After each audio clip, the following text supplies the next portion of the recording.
Now, I'm going to move from the idea of mental well-being to the idea of motivational well-being. Sometimes we have dips and peaks in our daily lives as teachers. That's super normal, right? That is super normal. But I just want to challenge you on those days when you're feeling those dips. Go back to those days when you originally decided to become a teacher. What was it that originally motivated you? Because when we go back to that original excitement, that original passion, it's kind of like, yeah, this is what I was meant to do. I was born for this, right? And so when you feel those dips and you wonder, ugh, this group again, ugh, Johnny constantly jumps out the window and Maria swings from the light fixtures. What am I doing here?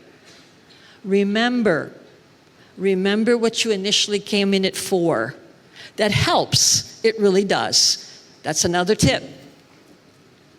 Now, here's an idea. The slide's really full, but it's called job crafting. And I do understand, and I do understand that everyone comes in a different context, and people are given different amounts of autonomy. Some of us have greater autonomy to make decisions for ourselves than others. And so all I'm asking you here is to do what you can within your limits. We can start out with task crafting. That means taking what you have to do, the actual tasks that you have to do during the day, and see if you can add or drop some of them. Some of the ones that you really don't like. How about alter the nature of the task? Instead of the way you've been doing it, figure out another way of doing it. Like, for example, maybe you're working on handouts and you suddenly realize, I've been using this same handout for the last 5 years. I wonder what AI says. Go to AI, see what they're saying, check it out, see if you agree, do some editing. Ooh, that's kind of cool. Change the time and energy allocated to the task. You know what? I spend way too much time grading. I'm going to try and use Parkinson's law.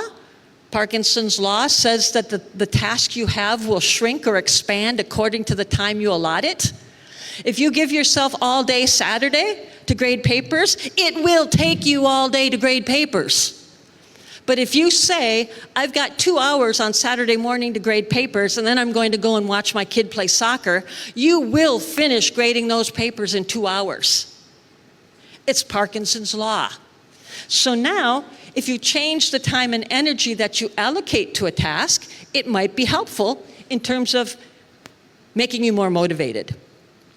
You can also do relational crafting. Change the people you work with. Maybe you've been working with the same person on a project, but you know what? There's a new person that just came onto the staff. Oh, and they're really good at IT. I'm not very good at IT, so maybe I'm going to bring this person into my research team. Change the people you work with. If you're a classroom teacher, bring in a parent. Have them read to the children, right? Cognitive crafting. How about change your perception about how the task works? I know, you know what, guys? We're all in this together. And I know that as language teachers, we're just up to here with the idea of testing. And testing that particularly isn't part of our instruction, right? So you get annoyed, and it's like, oh, no, not again. They're taking my class time again to do that. But you know what? In many cultures, that test will define that person's future. So rather than going, oh, God, not another standardized test, think about it not as, oh, another standardized test, but rather maybe this is changing this person's future. So I'm going to do my best. So rather than going, oh no, go, okay, this is an opportunity to give this person a leg up. Okay? And that's what we're calling cognitive crafting. So now let's go to the emotion. When we talk about emotion, we talk about socio-emotional competences. We're talking about Goleman. I mean, it's 1998. He's the original guy. Remember Emotional Intelligence, the big bestseller, and then Social Intelligence, the big bestseller? You know what? It did seem at the time that was pop psychology, But since that time, we've really discovered that a lot of the things he was saying were actually not pop psychology and not happyology, but really they had a basis in empirical research. And so when we talk about emotional awareness and the 3 steps that he talked about, it's recognizing the experience of emotion. Sometimes we're living so quickly that we have that feeling in our gut and we don't even take time to say, oh, that feeling in my gut is actually an emotion. But then it's not only recognizing I'm feeling an emotion, but actually identifying or naming it. Ew, you know what? That gut feeling, it's because, oh yeah, I have that meeting in this afternoon and I'm not prepared for it. Uh-oh, okay, that's anxiety. I'm feeling anxiety. And then later, being aware of its effect and function. Okay, I'm feeling anxiety. This is what that feels like. Let me turn that anxiety into enthusiasm to work on the project that I need to do for that afternoon meeting, right? So it's understanding you're feeling something, knowing what that feeling is, and figuring out what its trajectory is. Now, one of the things about this is focusing on the joys. And we talk about altering the amount of positivity that we can experience. I'm going to tell you something, and don't hold me accountable to the numbers here. I'm going to talk in generalities because different researchers have different numbers. But my Liberowski, the researcher here, she's the happiness researcher, and she suggests this. About 50% of our happiness, 50, is actually genetically predisposed. We're born that way. So you have a set happiness point, okay? And it's not a point, it's actually a range, okay? A set happiness range. Now, that's about 50%. But there's another 50%. 25% of that 50 is things that happen, life happens. Things that happen that probably you have very little control over, right? I was born in the USA. There's nothing that I can do about that, right? I was born with the color of the skin I have. I was born with the parents that I have, right? There are things that happen. You know, an earthquake destroyed my house. There's nothing I can do about that, right? But there's 25% over which I do have control. And those are the decisions that I can make in my life. And I'm going to show you how it might be that we can focus on our joys. And that's that 25% that I'm talking about. Okay, so what are some of these activities that we can do that help us focus on our joys? For example, acts of kindness and generosity. You would be very surprised at the happiness kickback that you get from just being kind to people. I want to talk to you just for a second, and I know this isn't a political conversation. It's just an experience that I had. I was very, very disappointed in the leader of my country several years ago when he put a Muslim ban on my community, on my culture, on my country.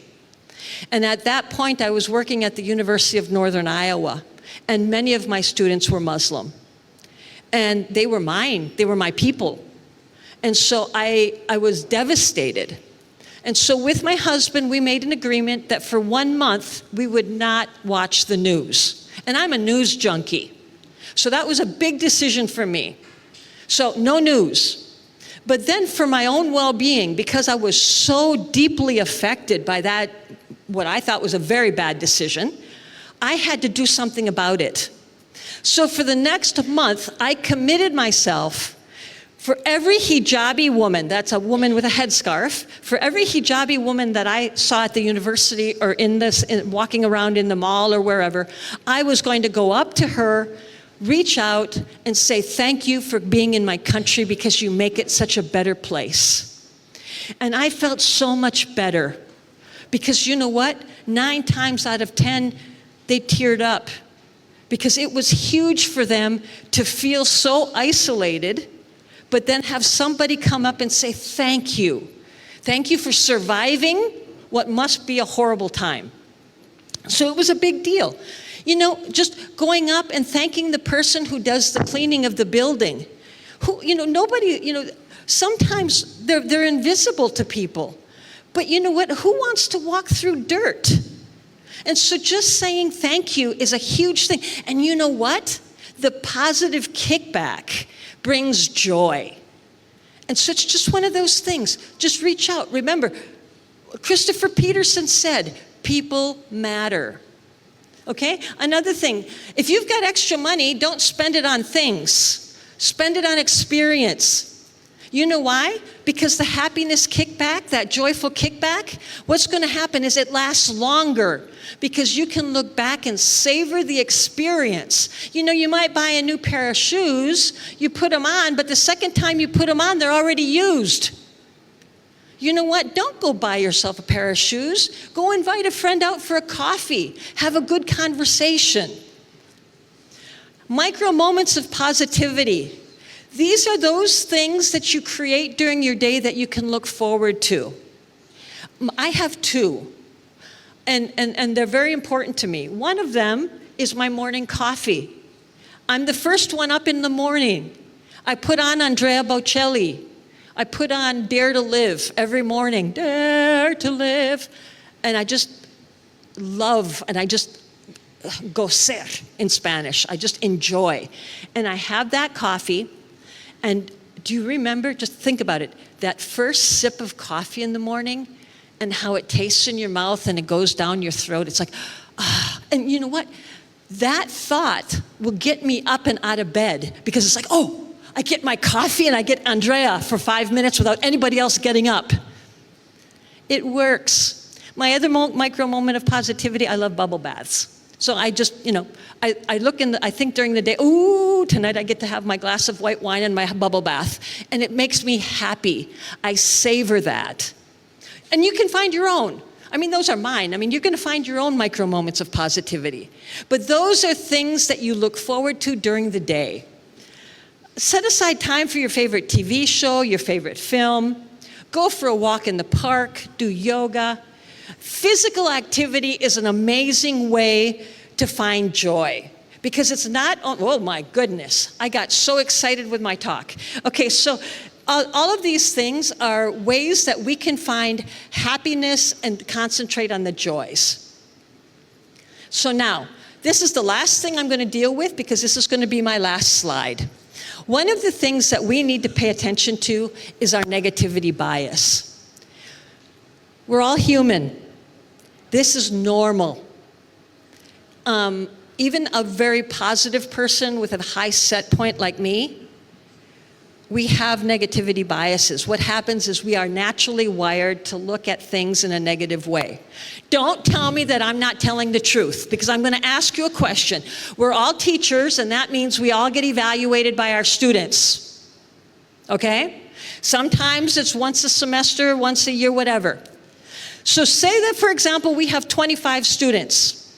25 students. 24 of them say, you're spectacular, you're the best teacher I ever had, I'll take all my classes from you again. But there's one student who says, mediocre. What happens? You go home and you think, oh, I'm mediocre. Because one person said you were mediocre. Now, how do you deal with that? I'm just going to put this up here for the last because these are questions you need to ask yourself.